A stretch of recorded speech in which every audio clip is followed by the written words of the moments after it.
The water slithered like a snake beneath Julia Fletcher's window, silent at first, then rising with a vengeance that made her heart hammer against her ribs.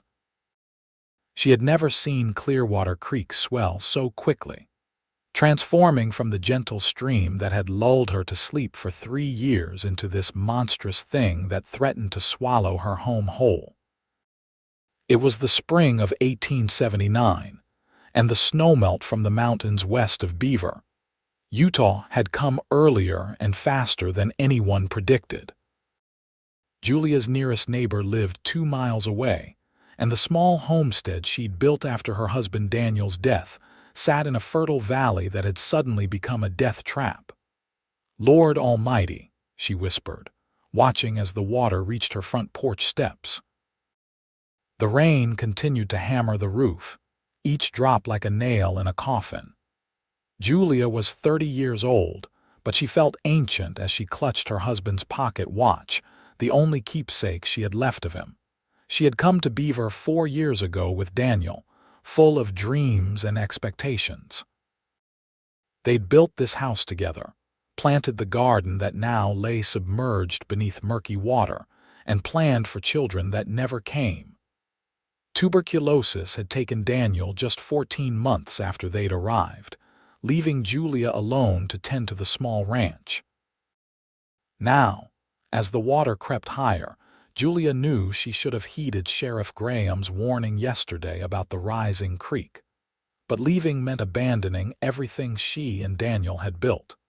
She'd stubbornly believed the waters wouldn't reach her property. Now, she was paying the price for that pride. The floorboards beneath her feet groaned as water began seeping through the cracks.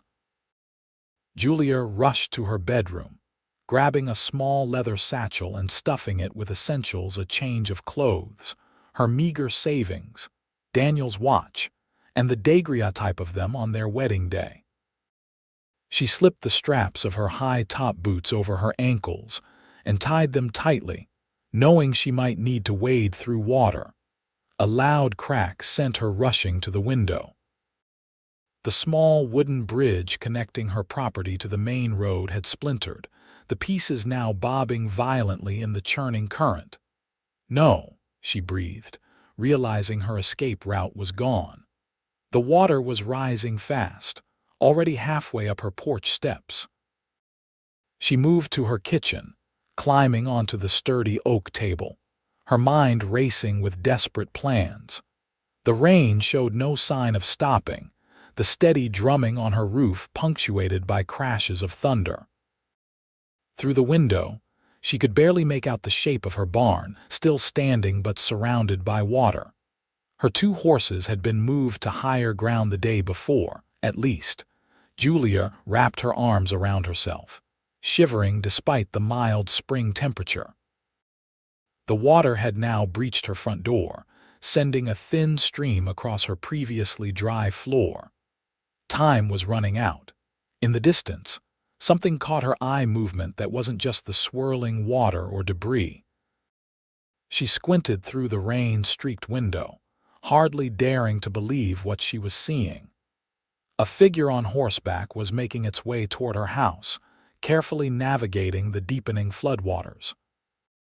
Her heart leaped with hope, then sank again as she realized the foolishness of whoever was attempting such a rescue. The current was too strong, the water too unpredictable. She wanted to scream at them to turn back, that it wasn't worth risking another life, but her voice caught in her throat. The rider drew closer, and she could see it was a man on a large chestnut horse. The animal was struggling against the current, but the rider was skilled, guiding it with confident motions toward her home. They were still 50 yards away, but moving with determined progress. Julia rushed to her front door, now standing open with water flowing freely into her home. "Be careful," she shouted above the roar of the flood and rain. "The current's stronger than it looks." The rider didn't respond, concentrating instead on guiding his horse through the treacherous waters. As they drew closer, Julia could make out more details: a broad-shouldered man in a drenched coat, his hat pulled low against the rain. The horse was powerful, muscled legs pushing against the current with remarkable strength. When they were 20 yards from her porch, the horse stumbled, nearly throwing its rider. Julia gasped, her hand flying to her mouth. But the man steadied himself, and the animal, murmuring what must have been encouragements as they continued their approach. Finally, the horse reached the edge of her porch, the water now lapping at the floorboards of her home. The rider lifted his head, and Julia found herself looking into the face of a stranger, a man with eyes the color of weathered leather and a jawline shadowed with several days' worth of beard. "Madam," he called, his voice deep and steady despite the chaos around them. "I'm Mason O'Brien. We need to get you out of here. This valley's flooding fast." "How did you?" Julia began, clutching her satchel to her chest. "No time for questions," he interrupted, extending a hand toward her. "That bridge is gone, and the creek's still rising. We need to move now." Julia hesitated only a moment before grabbing her satchel more firmly and wading through the ankle-deep water that now filled her home. She reached the porch and looked up at Mason, suddenly aware of how tall he was even mounted on the horse. "I've never ridden double before," she admitted, eyeing the space behind his saddle with apprehension.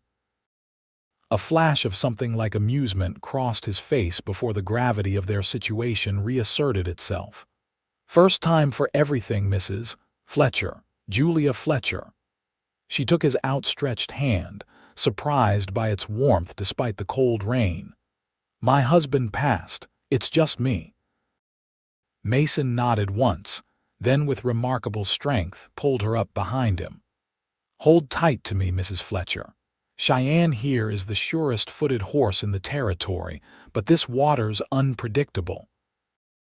Julia awkwardly wrapped her arms around his waist, feeling the solid muscle beneath his drenched coat. She was suddenly conscious of how improper this would seem in normal circumstances, her, a widow, pressed against a stranger. But these were far from normal circumstances. "Ready?" Mason asked, glancing over his shoulder. Julia nodded, clutching him tighter as Mason turned the horse away from her home.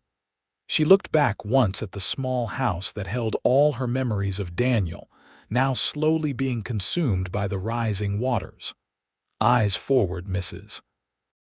Fletcher," Mason said, as if sensing her thoughts. "What's behind can't be changed. We focus on what's ahead." The journey through the floodwaters was harrowing. Twice, Cheyenne nearly lost his footing, and once a piece of floating debris, what looked like part of someone's fence, slammed into the horse's flank, causing him to rear slightly. Each time, Mason's calm words steadied both the horse and Julia's frayed nerves.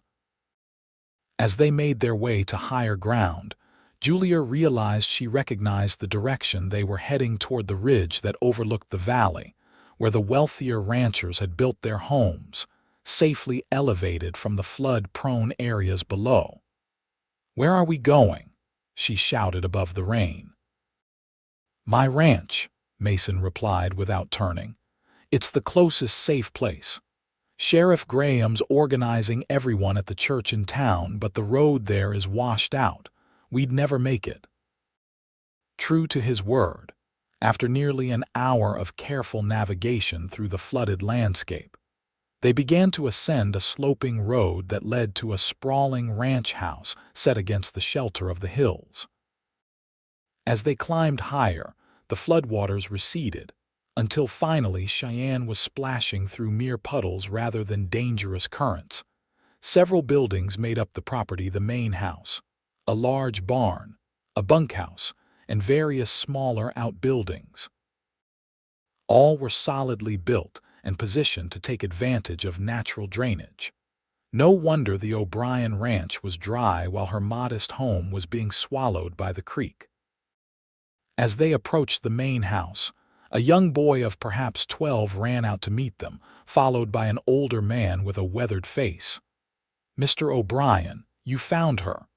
The boy's face split in a grin, revealing a missing front tooth. Mason dismounted with fluid grace, then reached up to help Julia down. Her legs felt like jelly after the tension of the ride, and she stumbled slightly as her feet touched the ground. Mason's hand steadied her, lingering a moment longer than necessary before he turned to the boy. "Tommy, take Cheyenne and give him extra care tonight. He earned it." He tossed the reins to the boy, who caught them with practiced ease. "Hank, any word from town?" The older man shook his head. "Telegraph lines are down. Last we heard, they were evacuating the lower streets. Sheriff says the dam upstream might not hold." Mason nodded grimly, then turned to Julia. "Mrs. Fletcher, this is Hank Miller, my foreman. Hank, this is Mrs. Julia Fletcher from the East Valley, madam." Hank touched the brim of his hat respectfully. "Glad Mr. O'Brien got to you in time. That valley's turning into a lake." Julia tried to smile, but the reality of her situation was sinking in. Her home was likely destroyed. All her possessions, her memories, her livelihood gone. She clutched her small satchel tighter, grateful at least for the foresight to save what few treasures she could. "Come inside," Mason said, noticing her distress. "You need dry clothes and something warm to drink." The interior of the ranch house was spacious and surprisingly refined for a bachelor's home. Polished wood floors, a large stone fireplace, and furniture that spoke of quality rather than mere function. A woman in her 50s with silver-streaked hair bustled forward as they entered. "Land sakes, you're both soaked to the bone. Mr. O'Brien, you'll catch your death, and the lady too," she clucked disapprovingly. "Mrs. Fletcher, this is Mrs. Abigail Wilson, my housekeeper," Mason said, shrugging out of his wet coat. "Mrs. Wilson, Mrs. Fletcher needs dry clothes and a hot bath if you can manage it." "Of course I can manage it," Mrs. Wilson said, taking Julia's arm with motherly authority. "Come with me, dear. We'll have you comfortable in no time." Julia glanced back at Mason, suddenly reluctant to leave the man who had saved her life. "Thank you, Mr. O'Brien. I don't know how I'll ever repay you." His eyes met hers, and something passed between them, something Julia couldn't quite name but felt in the pit of her stomach. "No need for repayment, Mrs. Fletcher. Anyone would have done the same." But they both knew that wasn't true. No one else had come for her. Only this man, this stranger with kind eyes and strong hands, had risked his life to save hers. Mrs. Wilson led Julia to a guest bedroom with an adjoining bathroom, where a copper tub waited. The housekeeper efficiently filled it with hot water while chattering about the flood, the ranch, and how Mr. O'Brien had insisted on going himself when he heard about the woman living alone in the East Valley. "He's a good man, Mr. O'Brien," Mrs. Wilson said as she laid out a simple but elegant dress that must have belonged to a previous guest. "Lost his wife 5 years ago. Hasn't been the same since, though he tries to hide it." Julia soaked in the hot bath, letting the warmth seep into her chilled bones. So Mason O'Brien was a widower too. Perhaps that explained the shadow she'd seen behind his eyes, the same shadow she sometimes caught in her own reflection. After dressing in the borrowed clothes, Julia was shown to the dining room where Mason waited, also in dry attire. His damp hair was combed back, revealing a handsome face with lines that spoke of hard work and harder losses. He stood when she entered, a gesture of respect that seemed so at odds with the rugged cowboy who had waded through floodwaters to rescue her. "Mrs. Wilson says you're a widower," Julia said as they sat down to a simple but hearty meal of beef stew and fresh bread. Mason's spoon paused halfway to his mouth. "She talks too much," he said, but there was no anger in his voice.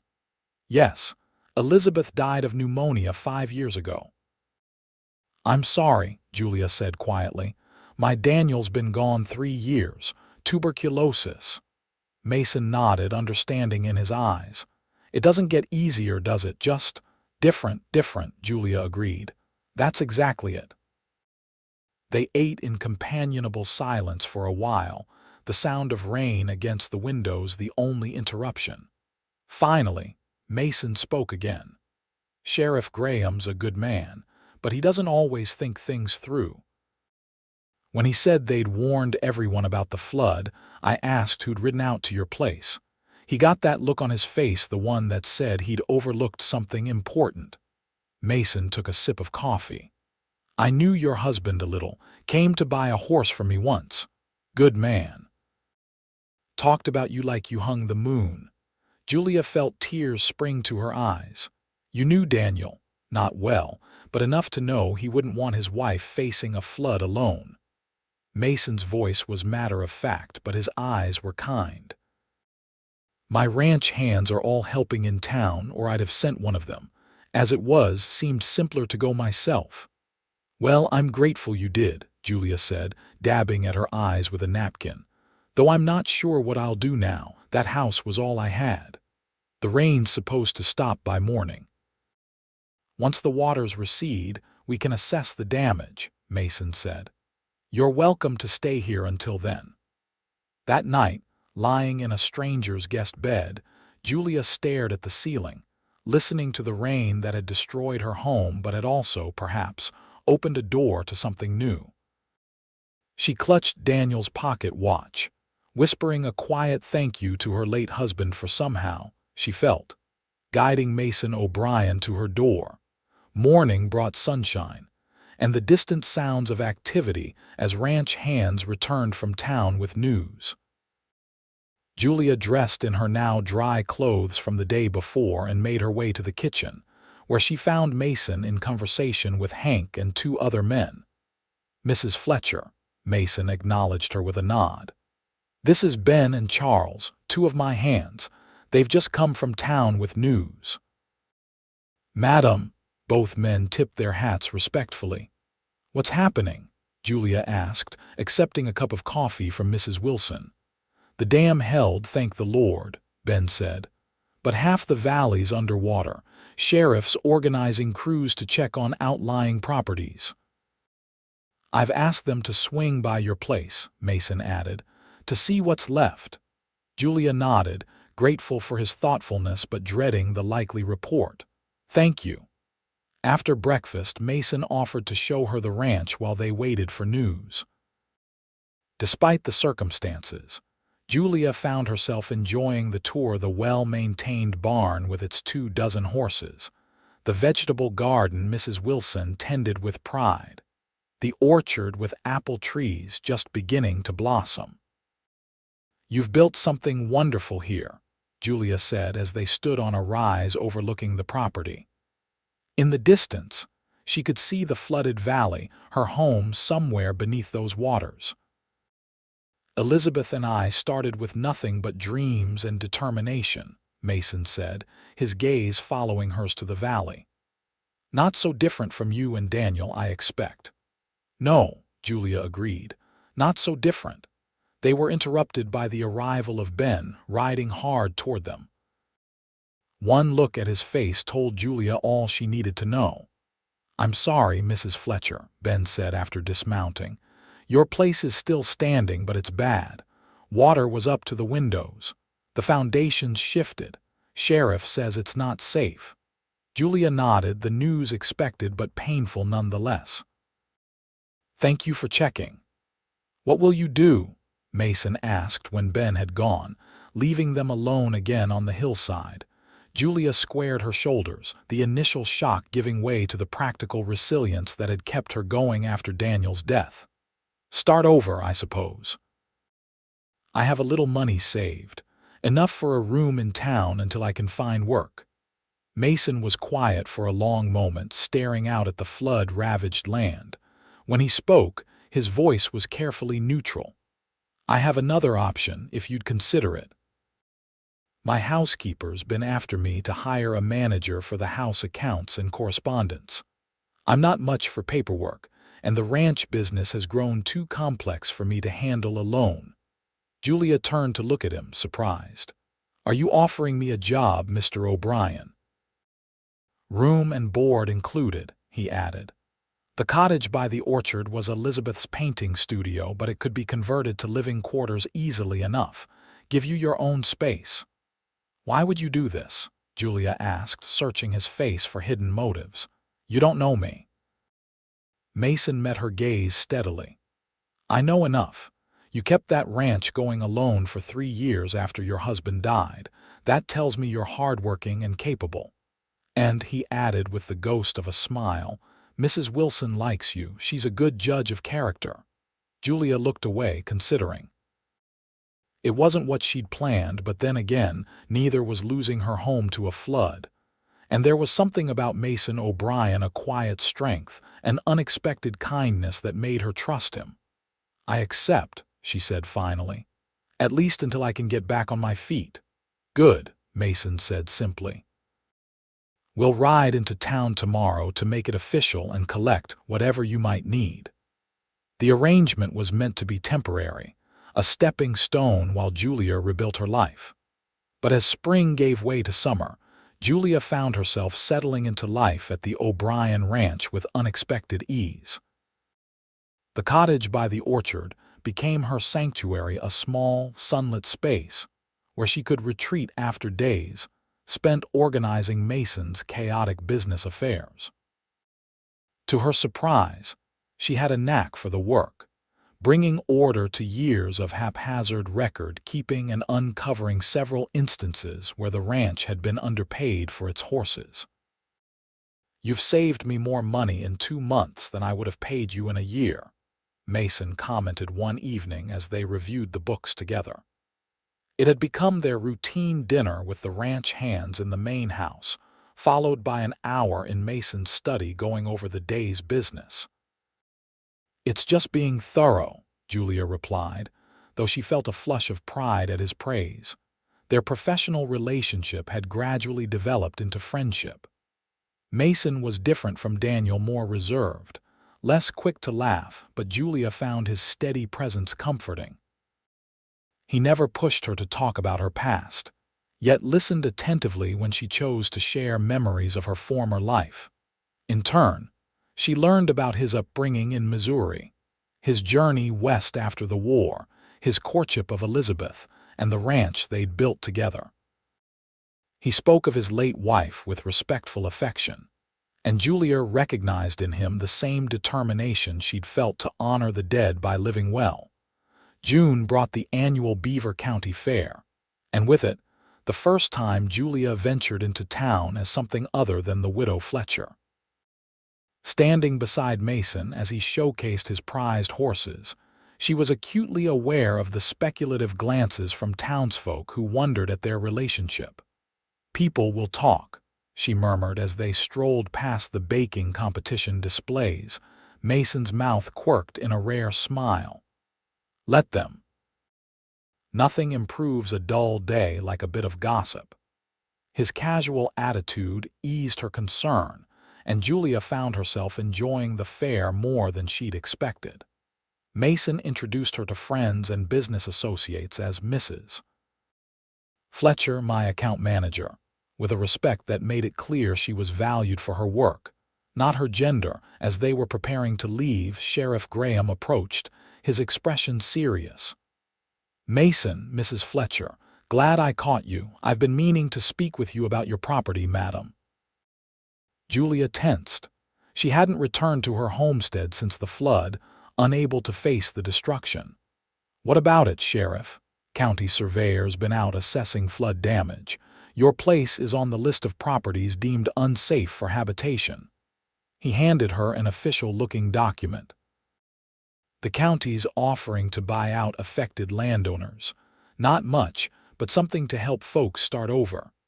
Julia took the paper, emotions warring within her. The offer was indeed meager, a fraction of what the property had been worth, but it represented closure, a final severance from the life she'd shared with Daniel. You don't have to decide now, Mason said quietly, noting her distress. Take time to think it over. On the ride back to the ranch, Julia was silent, the county's offer weighing heavily on her mind. Mason respected her mood, focusing on the road ahead as thunderclouds gathered on the horizon. "Looks like we're in for another storm," he observed as they approached the ranch. "Nothing like the spring floods, though." Julia nodded absently, still lost in thought. That night, alone in her cottage, she read and reread the county's offer, trying to make a decision that felt right. Selling meant acknowledging that chapter of her life was truly over. Yet holding on to land she couldn't live on seemed equally pointless. A knock on her door startled her from her reverie. She opened it to find Mason standing there, his hat in his hands and rain beginning to fall behind him. "I apologize for disturbing you so late," he said formally. "But I've been thinking about the county's offer, and I have a proposition of my own." Julia stepped back, inviting him in. The small sitting room of the cottage suddenly felt much smaller with Mason's tall frame filling it. He declined her offer to sit, instead standing by the window watching the rain. "I'd like to buy your land," he said abruptly. "For a fair price, not the county's lowball offer." Julia stared at him, surprised. "Why would you want flooded property?" "It's not the land itself, though it will be valuable again once properly drained." Mason turned to face her. "It's about giving you a choice, Julia. A real choice, not one forced by circumstances." It was the first time he'd used her given name, and the intimacy of it wasn't lost on either of them. Julia felt a warmth spread through her that had nothing to do with the cottage's cozy fireplace. "I don't understand," she said. Mason took a step toward her. "These past months, having you here. It's changed things, changed me. I've come to," he paused, searching for words. "I've come to care for you, Julia, more than as an employee or even a friend." Julia's heart raced. She'd been so careful to keep her growing feelings for Mason locked away, certain he saw her as nothing more than Daniel's widow and a convenient solution to his business troubles. "If I buy your land," Mason continued, "you'd have means of your own, independence. You could stay or go as you choose, but I hope," his voice softened, "I hope you'll choose to stay." "Mason," Julia whispered, his name feeling new on her lips. He closed the distance between them, taking her hands in his. "I'm not asking for promises, just a chance for both of us." In that moment, Julia saw not just the man who had waded through floodwaters to save her, but the man who had, in his quiet, steady way, helped her rebuild her life and her heart. She thought of Daniel, of the love they'd shared, and knew with certainty that he would want her to find happiness again. "Yes," she said simply, and watched the tension ease from Mason's shoulders. "Yes, to which part?" he asked, a smile tugging at his lips. "All of it," Julia replied, her own smile breaking free. "I'll sell you the land, and I'll stay. As for the rest," she squeezed his hands, "we can discover that together." Mason's kiss was gentle at first, tentative, as if he too were relearning something long forgotten. Then Julia's arms went around his neck, and any hesitation vanished as they found in each other the comfort of shared experience and the excitement of new beginnings. The summer of 1879 passed in a sweet haze for Julia. She and Mason courted properly, their growing relationship the subject of much good-natured teasing from the ranch hands and approving nods from Mrs. Wilson, who confided that she'd been matchmaking those two since day one. Mason purchased Julia's flood-damaged property, paying her a sum that ensured her financial independence. With his encouragement, she invested most of it in the ranch, becoming a junior partner in the business she'd helped streamline. They were married in September, a small ceremony in the town church followed by a lively celebration at the ranch. Julia wore a dress of pale blue silk ordered specially from Denver, and Mason looked handsome and slightly uncomfortable in a new suit. "Never thought I'd marry again," he confessed as they shared their first dance as husband and wife. After Elizabeth, I couldn't imagine finding that kind of happiness twice in one lifetime. Nor I, after Daniel, Julia replied, her head resting against his chest. Perhaps we're just extraordinarily lucky. Their honeymoon was a 2-week journey to San Francisco, where neither had been before. They explored the bustling city hand in hand, marveling at the ships in the harbor, dining in fine restaurants, and attending the theater, all experiences far removed from their daily lives in Beaver. But it was the quiet moments Julia treasured most: Mason's peaceful breathing beside her in the night, the way he absently tucked a strand of hair behind her ear as they walked, the gentle strength of his hands as he helped her from a carriage. By the time they returned to the ranch, autumn was painting the surrounding hills in gold and crimson. Julia moved from her cottage to the main house, bringing with her the few treasured possessions she'd saved from the flood and the new memories she and Mason were creating together. Life settled into a rhythm: busy days managing the ranch, quiet evenings by the fire, and nights learning the intricate dance of a second marriage, where past loves were honored even as new bonds grew stronger. In November, as the first snow dusted the mountains, Mason took Julia to see her old property.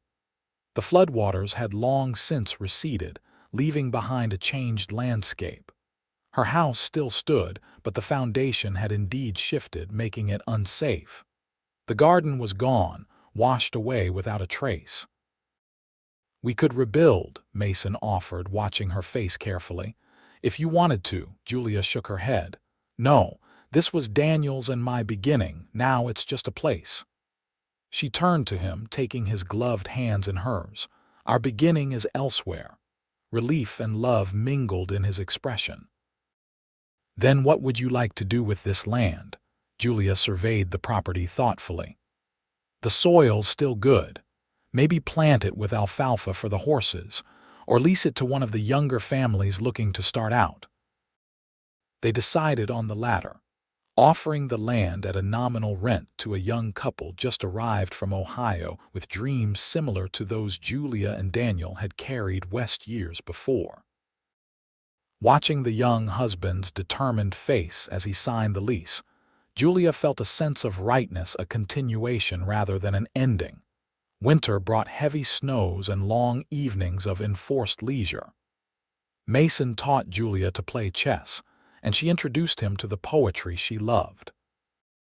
They read aloud by lamplight, discussed everything from politics to philosophy, and discovered the deep compatibility of minds that matched the harmony they'd found in other aspects of their marriage. "I never thought I'd find someone I could talk to like this again," Mason admitted one night as they prepared for bed. "Elizabeth and I were young together, learning as we went. But you and we've lived enough to know what matters," Julia finished for him, understanding completely. Christmas was a joyous affair, with the entire ranch gathering in the main house for a feast that Mrs. Wilson spent days preparing. Mason surprised Julia with a delicate gold locket containing a tiny photograph of the two of them taken in San Francisco. She gifted him with a finely tooled saddle she'd commissioned secretly, working with the town's best leather craftsmen. As the new year of 1880 dawned, Julia found herself contemplating the twists of fate that had brought her to this place of contentment. Had it not been for the flood that destroyed her first home, she might never have known the deep, mature love she'd found with Mason, a love built on shared experience, mutual respect, and genuine affection. In February, when Julia missed her monthly courses, Mrs. Wilson was the first to notice her subtle changes: the slight pallor in the mornings, the newfound aversion to the smell of coffee she'd previously enjoyed. "Well, Mrs. O'Brien," the housekeeper said with barely contained excitement, "shall I prepare the nursery for spring use?" Julia blushed, having harbored her suspicions but not yet shared them even with Mason. "It's early days yet, Mrs. Wilson. Let's not get ahead of ourselves." But that evening she told Mason her news, watching his face transform with wonder and joy. At 41, he had resigned himself to never having children. Now, at 35, Julia was offering him a second chance at fatherhood. "A baby," he repeated, his voice reverent as he placed a gentle hand on her still flat stomach. "Our baby." The pregnancy progressed smoothly through the spring, with Julia maintaining her role in the ranch's management even as she made preparations for the child. Mason hovered protectively, earning good-natured ribbing from his ranch hands for his constant concern. "You'd think no woman ever had a baby before, the way the boss is carrying on," Hank commented to Mrs. Wilson, who simply smiled knowingly. "First babies are special," she replied, "especially when you've waited so long for them." By summer, Julia's condition was obvious. Her dresses let out to accommodate her growing belly. The heat was oppressive that July, and Mason insisted on installing a canvas shade over the cottage porch, creating a cool retreat where Julia could rest during the hottest part of the day. It was there, surrounded by the scent of apple blossoms, that she felt the first strong movements of the child within her. She called for Mason, who came running from the barn, fear etched on his face until he saw her radiant smile. "Here," she said, taking his hand and placing it where the baby kicked. "Feel that. That's your son or daughter saying hello." Mason's expression as he felt their child move for the first time was something Julia knew she would treasure forever. Awe and love and vulnerability all mingled together on the face of this strong man who had waded through floodwaters to save her. "Thank you," he whispered, pressing his lips to her forehead, "for everything." Their son, James Daniel O'Brien, was born on a crisp October morning in 1880, arriving with a lusty cry that announced his presence to the world. He had Mason's strong features and Julia's dark hair, a perfect blend of them both. "He's beautiful," Mason said, his voice thick with emotion as he held his son for the first time. "Perfect." Julia watched them together, her heart so full it felt it might burst. This child, conceived in love and born into a home built from second chances, represented everything she and Mason had found together: hope, renewal, and the courage to begin again after loss. As James grew from infant to toddler, the ranch prospered. Mason's breeding program produced horses sought after throughout the territory, and Julia's management kept their finances solid even during the drought that struck in the summer of 1882. They faced challenges together: a fire in the south pasture, a harsh winter that claimed some of their livestock, the measles that swept through town and left little James feverish for days. Through it all, their partnership only strengthened, each crisis revealing new depths to their compatibility and resilience. When Julia discovered she was expecting again in the spring of 1883, the news was greeted with joy tempered by practical considerations. James was not yet 3, and running the ranch with one small child was already a delicate balancing act. "We'll manage," Mason assured her, his confidence bolstering her own. "We always do." Their daughter, Elizabeth Julia, arrived in November, a peaceful baby with her father's thoughtful gaze. James regarded his sister with a mixture of curiosity and proprietary pride, declaring to anyone who would listen, "That's my baby." Life with 2 young children and a thriving ranch kept both Julia and Mason busy from dawn until dusk, but they were careful to preserve time for each other. Once a week, no matter how hectic things became, they would sit on the porch after the children were asleep, sharing wine and conversation as they had in the early days of their relationship. "You ever regret it?" Mason asked one such evening in the spring of 1885, as they watched a spectacular sunset paint the western sky. "Selling your land, staying here, taking on all this," He gestured to encompass the ranch, the children, their life together. Julia considered the question seriously, as she did all things. "I miss Daniel sometimes," she admitted. "I miss the dreams we had. But no, I don't regret anything that led me here." She took his hand, the gesture as natural as breathing after nearly 6 years of marriage. "The flood that destroyed my home brought me to you. How could I regret that?" Mason squeezed her hand, his eyes reflecting the fading light. "When I rode through that water to your house, I was just thinking about getting you to safety. I never imagined." He paused, emotion making his voice rough. "I never imagined you'd save me too." Julia leaned against his shoulder, understanding exactly what he meant. They had saved each other, these two people who had lost so much and found the courage to love again. The flood that had threatened to take everything from Julia had instead given her a new beginning, a life richer and fuller than she could have imagined on that rainy day in 1879, when the waters rose around her house, and a cowboy waded through to carry her to high ground. As the years passed, the O'Brien Ranch grew in prosperity and reputation. Mason and Julia added a wing to the main house as their family expanded with the birth of their third child, William Mason, in 1887.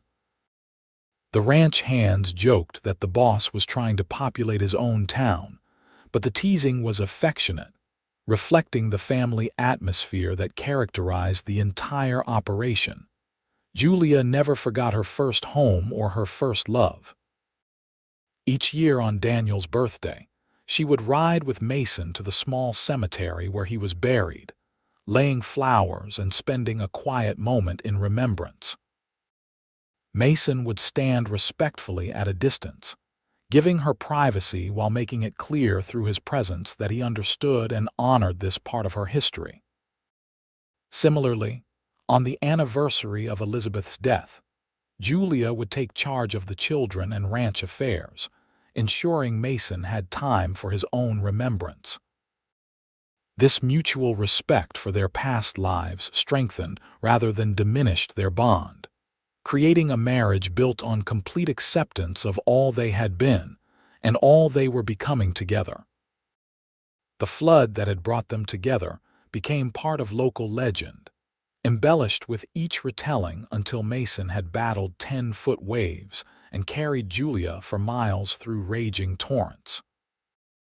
They would exchange amused glances when they overheard such tales in town, privately treasuring the true story that was remarkable enough without embellishment.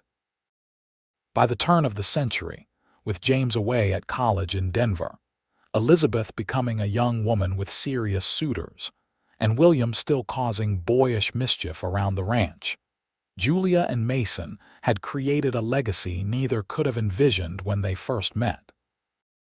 Their ranch was one of the most successful in the territory, their family respected throughout the community, and their marriage a model of partnership and enduring affection.